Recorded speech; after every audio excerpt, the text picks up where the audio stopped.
guys, Envy Rider here. Starting out my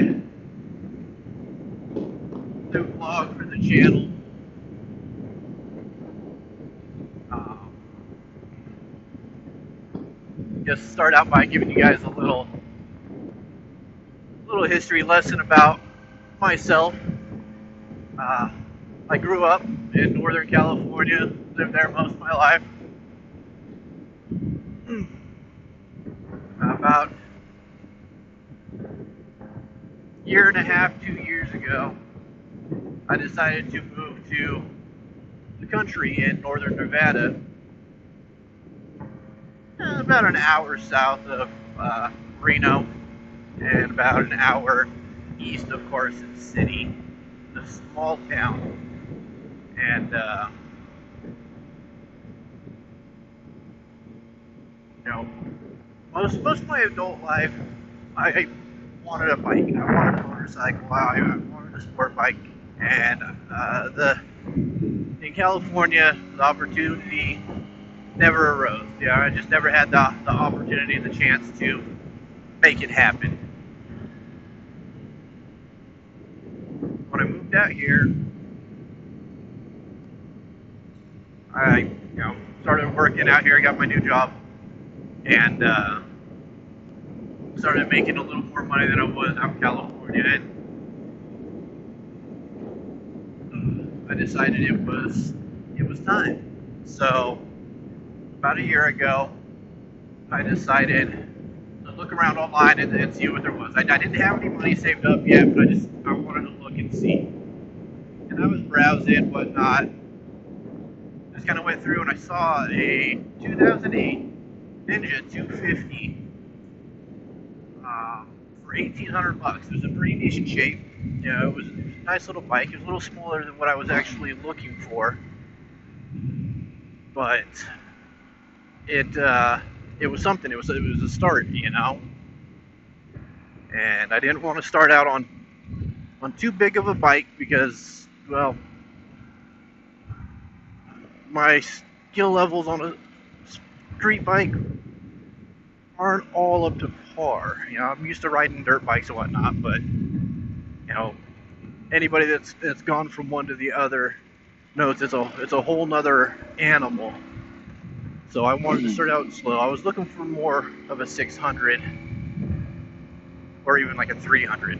But anyways, for shits and giggles, I decided to message the guy, get some details on the bike. And anyways, like I said before, I didn't have the cash on me at the time because I just started my new job, just moved, so money was a little bit on the tight side. So I decided to offer the guy a handgun. I had a Glock 19 Gen 3 that I basically was just laying around. I didn't use it anymore, And so I decided to say, hey, you want to trade straight across? It got some upgrades and whatnot, this, that, and the other. And surprisingly, the guy said yes. He said he was up for the trade, which shocked the crap out of me because that was by far a one-sided trade. And so anyways, we decided to make the trade, and I head over to Reno to pick up the bike.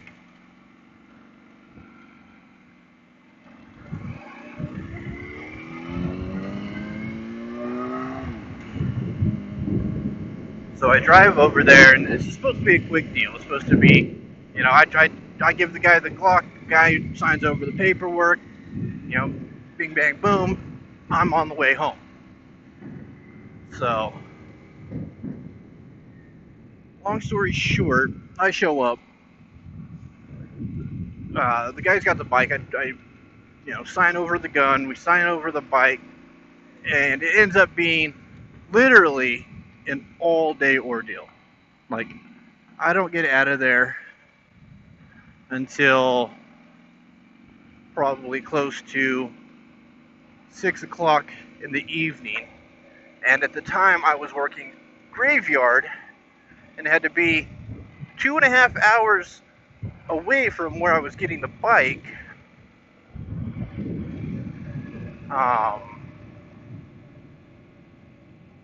To get to work. So finally finish everything up. I start riding home. The day's nice. It was early summer. It was a nice day out, and about 3/4 of the way home, it starts raining on me. So here I am in the mountains of Nevada on a bike that I'm unfamiliar with, in a freaking rainstorm, trying to hurry home to get to work on time.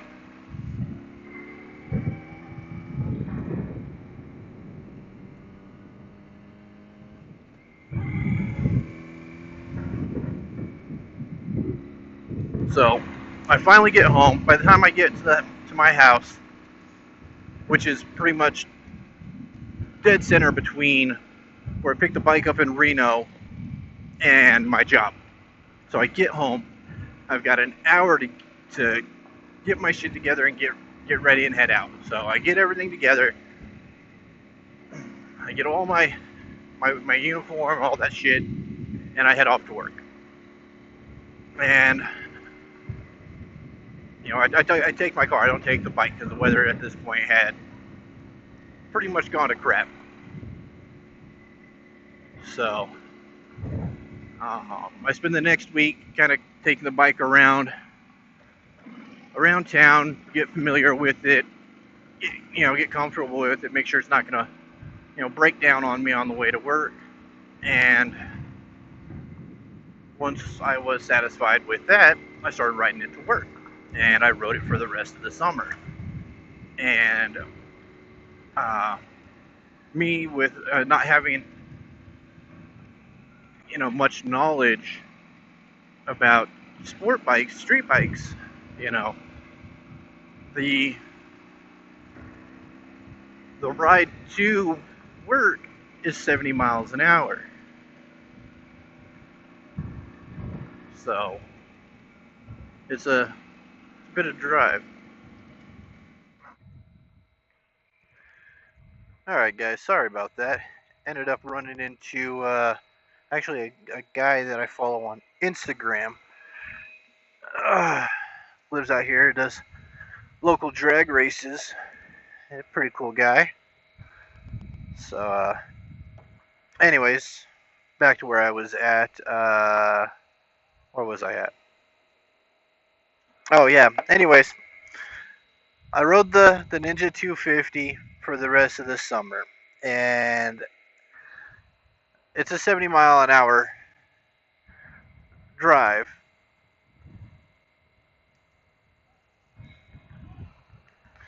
And the little 250, they're not built for that. They're built for more commuting around town, 40, 50 miles an hour at the tops, holding it basically at red line for 2 hours a day, hour to work, hour home. It took its toll on the bike. By the end of the summer, I had pretty much all but blown up the motor. It was leaking oil. It was bad news. So, excuse me. Ended up parking the bike, driving the car, and I decided to start looking for another bike. I was actually looking at either an R6 or a GSX R600. That's about as big as I needed. I didn't need to go up to a 1000. I just needed just a nice bike to get me back and forth to work during the summer, something I can go out and have fun on and learn to ride and have a good time. So what I end up getting is I'm looking online, and everything is just, at the time, was just way overly priced for what they were. And so I end up stumbling across this R1.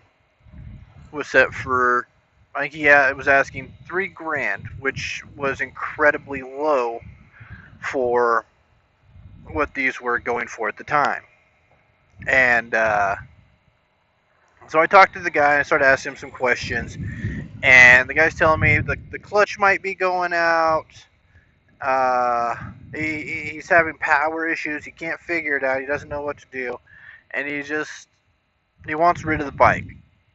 So, just again, for shits and giggles, with just because I could, I offered the guy the 250.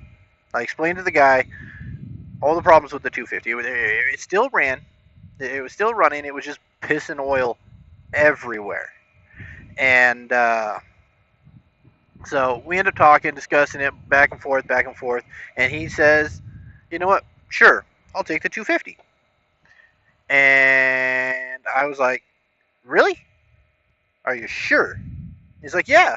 I need a smaller bike anyways. I'm not a very big guy. And he was, when he showed up with the R1, he was a little guy. He could not touch the ground on this bike.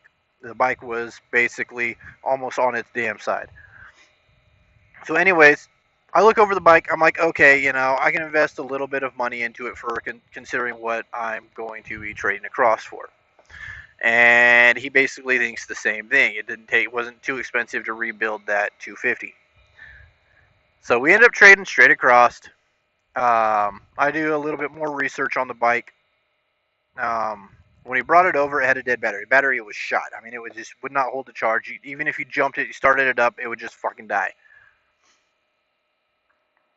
So I ended up getting it. I started looking into it, and it sounds like it's a power issue from what the guy was describing to me.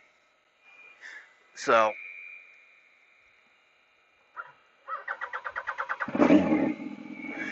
the guy's explaining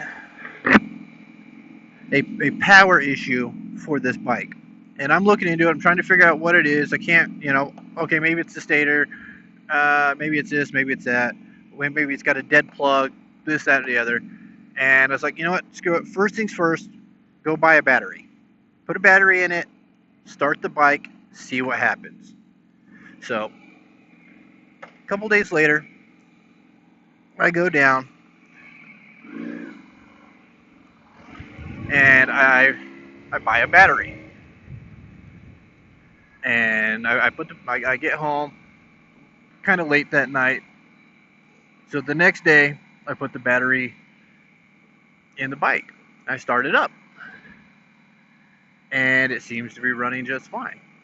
I'm like, okay. So I take the bike out for a little ride. Because the guy's saying it runs fine until you get to the higher RPMs, like 7, 8, 11,000 RPMs, and starts to want to sputter out and not have any power. And I'm like, okay, so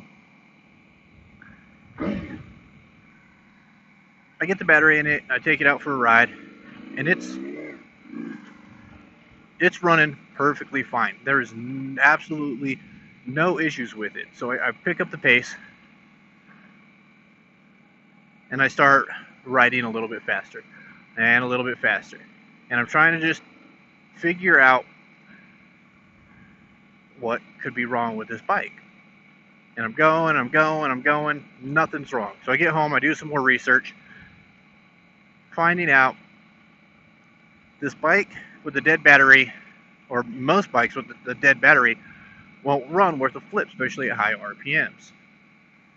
So, to make a long story that you already listened to short, I end up trading a Glock 19 for a Ninja 250.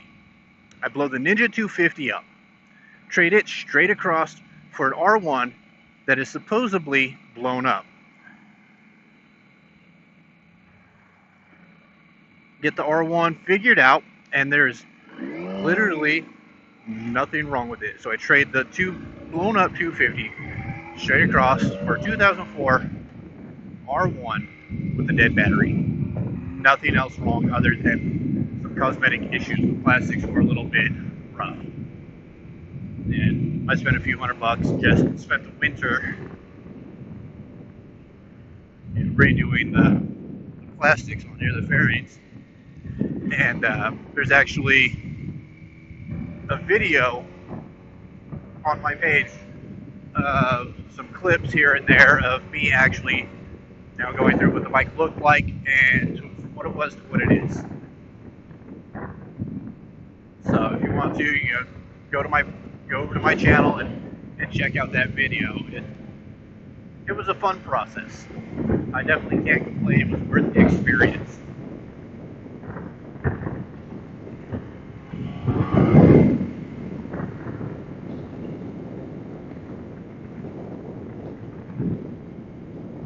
So,